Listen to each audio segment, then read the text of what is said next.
محترمہ فہمیدہ ریاض معروف شاعرہ، ادیبہ، مصنفہ اور مترجم ہیں۔ ان کی قلمی گونج سماج کو للکارتی اور آئینہ دکھاتی ہے۔ آج ہم مصنفہ کی کتاب ادھورا آدمی سے انتخاب پیش کر رہے ہیں، جس کا عنوان ہے پورا آدمی۔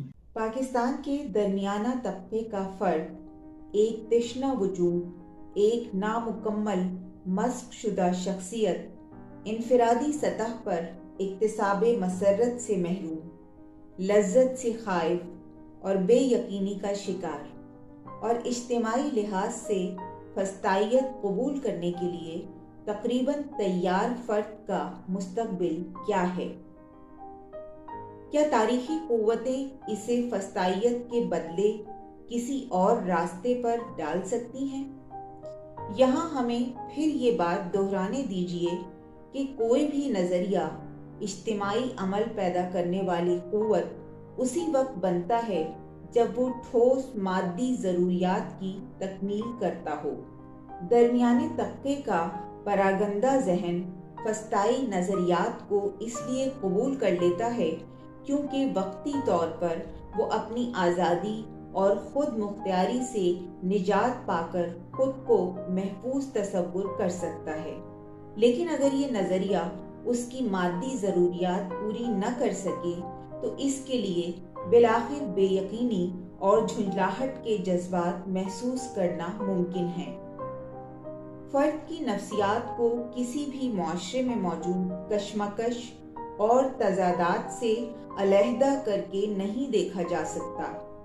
ساتھ ہی ایک مخصوص طبقے کے افراد کی نفسیات دراصل اس کا طبقاتی مفاد ڈھالتا ہے۔ اگر یہ استحصالی طبقہ ہے تو اس کے افراد تحصیل ذات اور تخلیقی قوتوں سے محروم ہی رہیں گے۔ ان کا طبقہ انہیں انسانی اقدار کا رویہ تو ضرور دے گا، لیکن وہ ان اقدار پر عمل کرنے سے معذور رہیں گے، کیونکہ ایسا کرنے سے ان کو مالی نقصان پہنچ سکتا ہے اور وہ ترقی کی دوڑ میں پیچھے رہ سکتے ہیں۔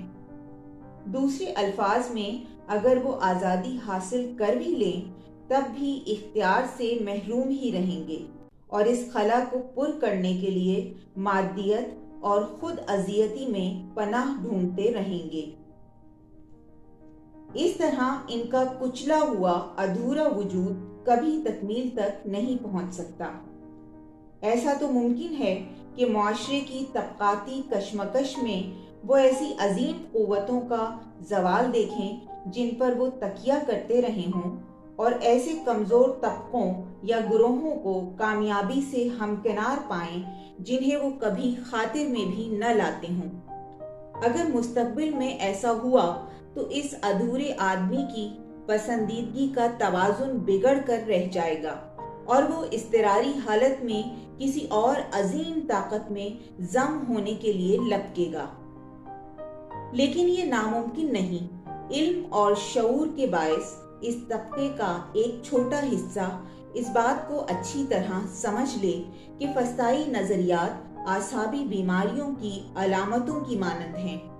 جب کوئی صورتحال آدمی کے لیے نفسیاتی لحاظ سے ناقابل برداشت ہو جاتی ہے تو اس میں اعصابی خلل کی علامتیں نمودار ہونا شروع ہو جاتی ہیں، جن سے اس کی نفسیاتی گھٹن کو نکاس کا راستہ مل جاتا ہے۔ لیکن ان کے ذریعے نہ تو آدمی مسرت حاصل کر سکتا ہے اور نہ ہی اس کی شخصیت کی نشو نما ہو سکتی ہے۔ سماج کا صحیح شعور اس کے دل کو اس بات کا اعتبار دلا سکتا ہے کہ کوئی بھی معاشی اور سماجی حالت ایسی نہیں جسے تبدیل نہ کیا جا سکے۔ یہ علم اس حد تک جانفزا ہے کہ ذات پر لگائے ہوئے زخموں کو مندمل کر کے فرد کو جدوجہد کے لیے تیار کر سکتا ہے۔ دوسروں کے ساتھ ساتھ اسے خود اپنی ذات پر اعتماد ہو سکتا ہے اور اس کے دل سے وہ تمام کوفت اور شرمندگی دھل جاتی ہے جو اسے اب تک لاشعوری طور پر محسوس ہوتی رہی ہے۔ اگر فرد اپنے آپ کو معاشرے کے حوالے سے دیکھ سکے اور اپنی محرومیوں اور شخصیت کو مسخ کرنے والے اسباب کی نشاندہی کر سکے تو اس کے لیے ان حالات کو بدلنے کی پرجوش خواہش اسی طرح یقینی ہے جس طرح آنکھ میں ریت کا ذرہ پڑ جانے پر اسے نکالنے کی خواہش یقینی ہے۔ اپنی ذات کو سمجھنے کے لیے معاشرے کو سمجھنا لازمی ہے، اور معاشرے کو سمجھنے کے لیے سماجی شعور اور علم کی ضرورت ہے، جو آدمی کے ذہن سے اوہام کی دھند چھانٹ کر اسے روشنی میں لے آئے، اور یہیں سے پورے آدمی کی ابتدا ہوتی ہے جس کا وجود ممکن ہے، آج بھی اور کل بھی۔ ہم اس کتاب کو آنے والے پر امید کل کے نام پر ختم کرتے ہیں۔